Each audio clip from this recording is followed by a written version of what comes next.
Good morning, ladies and gentlemen. Thank you for inviting me to reflect a little bit on how to apply a human rights-based approach to development.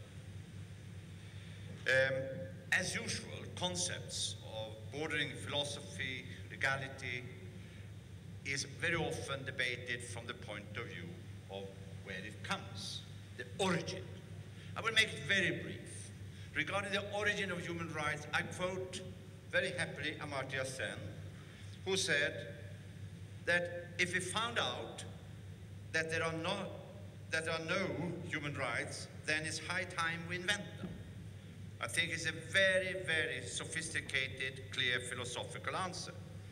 When it comes to the meaning, I would like to just remind all of us that human rights was really first codified, referred to in the UN Charter, and later on in the Universal Declaration of Human Rights. Now, some of you may remember these three people. The Pen Chong-chang, Chinese Confucian philosopher, René Cassin, Nobel Prize winner, Jewish legal scholar and philosopher, Chas Malik, the third one, Lebanese existentialist philosopher. Do you think they discussed legality? I can assure you they didn't. They discussed morality. And my first point is that human rights is always an aspect of morality and legality. It's never one of them. If it is, it's reductionism and should be stopped. I will come back to my criticism of some of Habitat's work has been reductionistic in that sense, too legalistic. Now, how do we define? Well, as a matter of fact, there is a lot of agreement on the definition of human rights. I take Crawford's definition that basically says rights are claims that achieve a special kind of endorsement. Legal rights by legal systems and human rights by widespread sentiment on international order, like the international legal order we have today. In order to operationalize this further, it is very important to look into the details. The way I've done that has been to look into the relationship between individuals as subjects of a right, their right holders, and if they live in a country where a convention has been ratified that includes that right, they become claim holders. Because claim holders exist, they generate duty bearers, not the other way around. Not the other way around. That's why we have a relationship and we have a subject and an object, a claim holder and a duty bearer, and a content, for example, the right to adequate housing. If you look at another right, it could be a school-aged child has a valid claim on education, others have duties. This is the very important aspect. The third thing that I want to emphasize is that claim holders or right holders and duty bearers are roles into which individuals enter depending on the context. And I have one example that I want to elaborate on, that is the tenant-landlord relationship. We can start to say, and I think we all agree, that a tenant has the right to access to drinking water.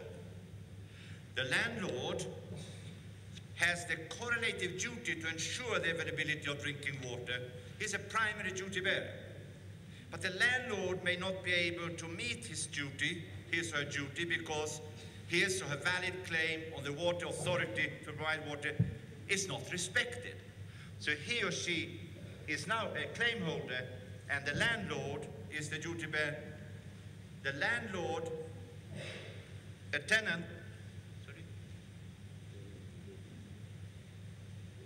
it is not respected because the water authority does not meet the duty, secondary duty bearer.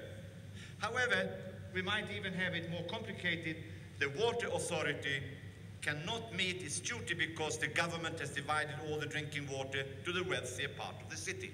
This is just one fictive story of the pattern of the claim-duty relationship. The ultimate duty bearer is very often the state, but not necessarily so. And I emphasize, not necessarily so.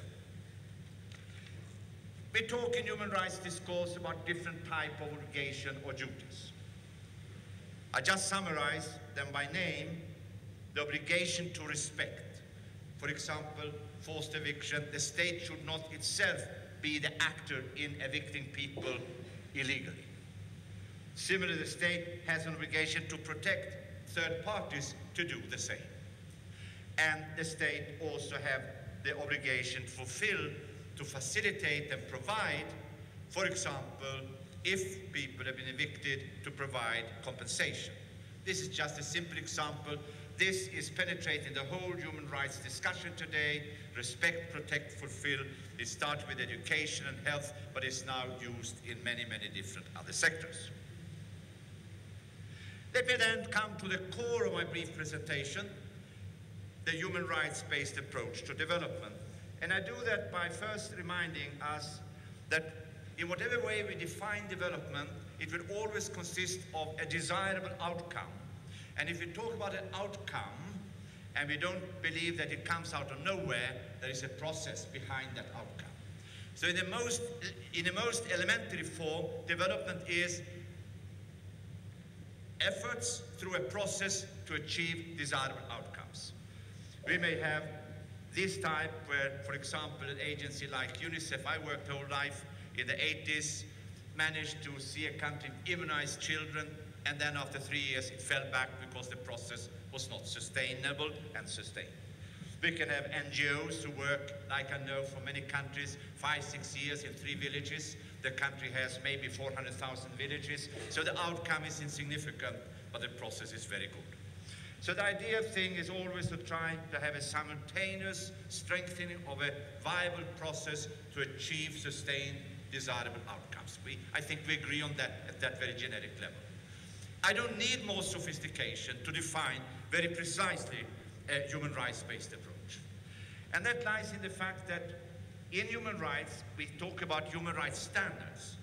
And if we see these standards as the minimum acceptable level of desirable outcomes and principles, certain criteria that the process, quality-wise, need to adhere to, then we can move forward. The UN commonly refer to human rights principles, equality and participation, equality and non-discrimination, participation and inclusion, accountability and the rule of law. Some include transparency, some include other things. These are human rights principles, and then we are ready to define a human rights-based approach. Human rights standards, as we said, could be this type of thing: universal primary education, adequate housing for all. As a matter of fact, all the first 7 MDGs are excellent desirable outcomes. And you know, donors love to call these not correctly results. They limit the result to the outcome, not to the process. And the process is, of course, guided by the type of human rights principles I mentioned. And we then have the definition of a human rights-based approach to development, in which the desirable outcomes are results of human rights recognized standards, and the process is defined by, controlled by, needs to be adhered to by human rights principles. Now, the human rights is of course very much associated with the United Nations. I like Kofi Annan's speech 2 years after the launch of his UN reform, and I read it because I think it needs to be heard. As the Secretary General of the United Nations, I made human rights a priority in every program the United Nations launches, and in every mission we embark on.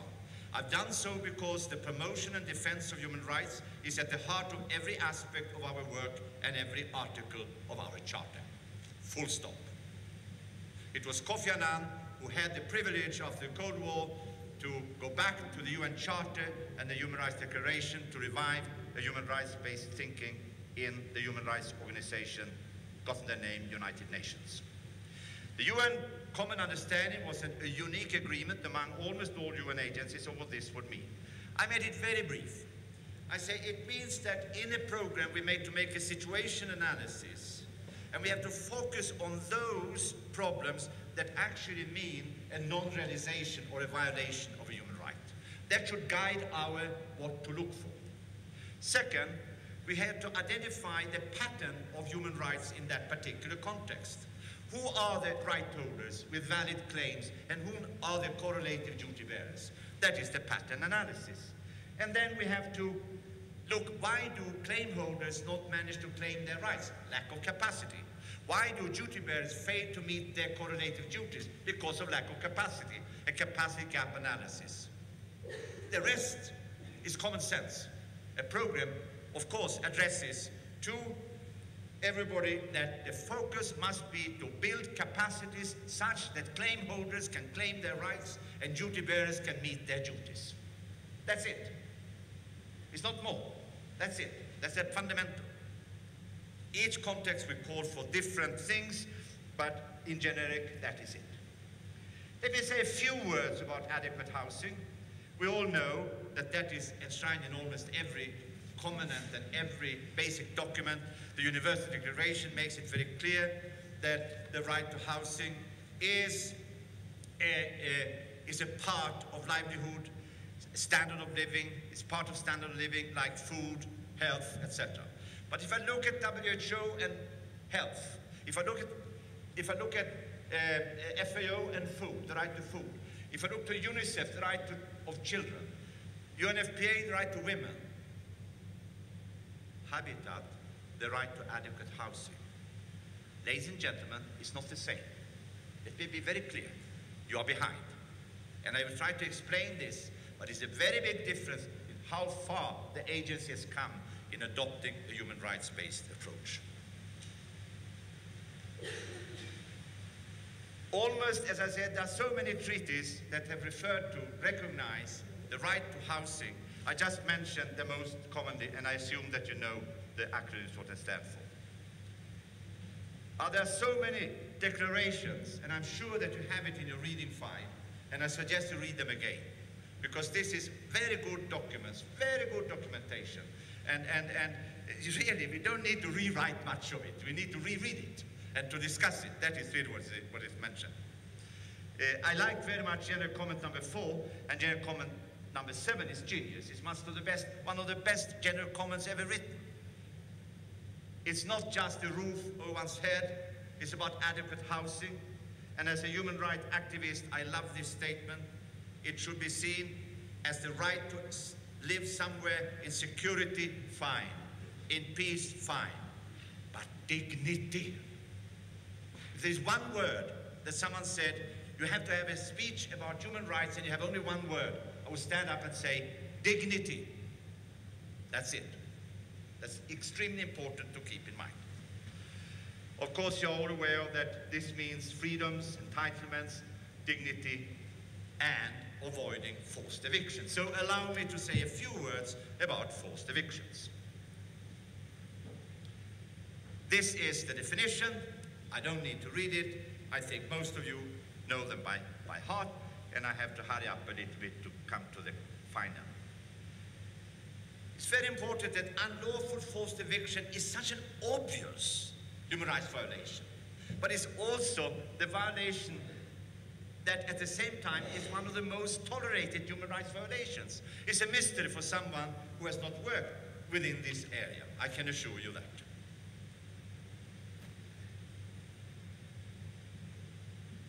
Let me end by 2 sets of slides. Value added and some conclusions, observations about habitat. In a human rights-based approach to development, we know that individuals are recognized as claim holders, right holders. This is different from entitlement, basic needs, etc. And we can discuss that in the question.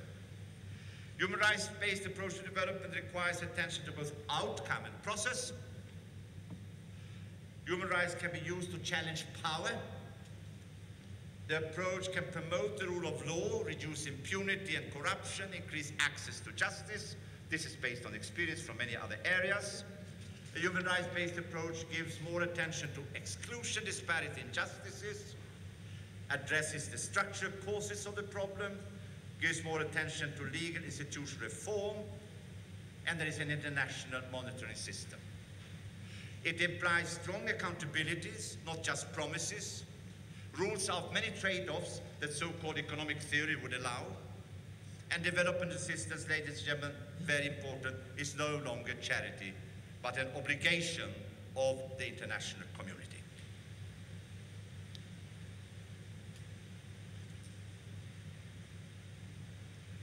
Let me end by some observations that I made over the last year, but particularly in the last 2 weeks when I had a chance to reread many of the documents that are associated with the right to adequate housing. I read here, this is from the document that was very well distributed, 2001, Habitat and High Commission on Human Rights. While increasing housing production and improving existing housing stock are very important in every society, these activities must run parallel with actions that specifically address and focus on the human rights approach. I have a fundamental question. Why parallel? That's wrong. That's the first mistake. Human rights is not running parallel. It's running the whole thing.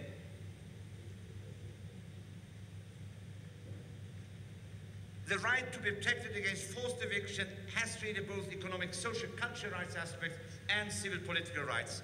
I've been surprised when I've read why has the civil rights aspect not been used much stronger in the justiciability of the right. As a matter of fact, for non-experts, the right not to be forcefully evicted is so obvious a human rights violation that you don't need to explain more. Everybody is on our side. And why has that been sort of lately coming into Habitat? Why hasn't that been a top priority? It's a civil right. No one would ever discuss that it's not a right. It surprises me. The MDGs, like so many other UN agencies, UN Habitat has dealt with the MDGs out of the context of Millennium Declaration, which stipulates a human rights-based process for their achievement. Please bring the MDGs. The Habitat MDG, the housing, is nonsense. It's absolutely nonsense goal. I don't give anything for it because it can be achieved by making things worse. But MDGs in general are important, but they must be seen in the perspective of the process required to achieve them, namely a process adhering to human rights principles. I quote one of the many letters that have come on my table. Someone said, evictions have not only a legal dimension, reducing evictions to a right-based approach bears very little probability to stop evictions anyway. This is nonsense. Anyone who works with human rights knows that human rights approach is super multidisciplinary, addresses all determinants that you need to take into consideration. It is, as I said before, and I emphasize it again now, that human rights is always not just legality, it's also morality. And UN plays a very important role in doing that. And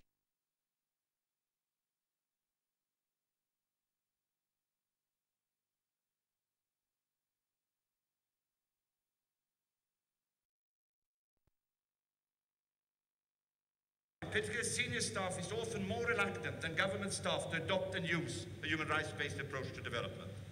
It's a very strong statement, and I stand up for that. I know that is my 25 years of experience, and not only me. And the final, United Nations agencies and staff must adopt a human rights approach. Must. There is no choice to avoid that. Only a choice how to do it, as long as the UN common understanding is followed. Please, ladies and gentlemen, working with UN, you are paid to apply a human rights-based approach to development. That is the fundamental thing that we are doing when we work with United Nations. I'm very good. I have exactly 30 seconds left, and I planned this very well. I have to end with some good news. And the good news is when I read Chan's survey, what we think about different things. And the question that interests me very much was, of course, how much of priority do you believe that a human rights-based approach to development should be given in the thematic areas that UN Habitat will focus on the coming year? I was very nervous when I saw that question, but I have good news. It's actually 75%. And I say thank you very much for your attention.